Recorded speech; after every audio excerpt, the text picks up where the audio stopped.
Обвинителството во Подкорица ја повика полицијата да поднесе кривични пријави против двајцата пратеници на опозицијскиот демократски фронт. Андрија Мандич и Славе Радуновиќ беа притворени по синоќешните насилни протести.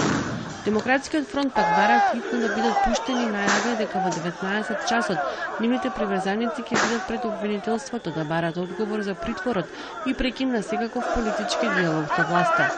Обвинителството соопшти дека по раскритувањето на полициските извештаи и доставните видеоматеријали постојат услови за сомневање дека Мандич и Радуновиќ повикале на насилна промена на уставното уредување, со тоа што ги повикале демонстрантите насилно да влезат во зградата на собранието.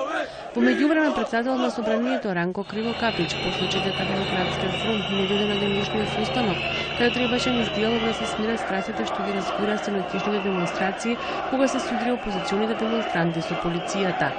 Синоќа во Подгорица опозицијскиот демократски фронт протестираше против владата на премиерот Мило Џукановиќ, бара негова оставка и предвременни избори.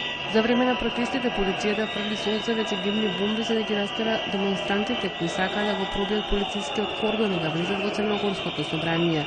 Во инцидентот беа повредени 15 полицајци и повеќе од 20 демонстранти.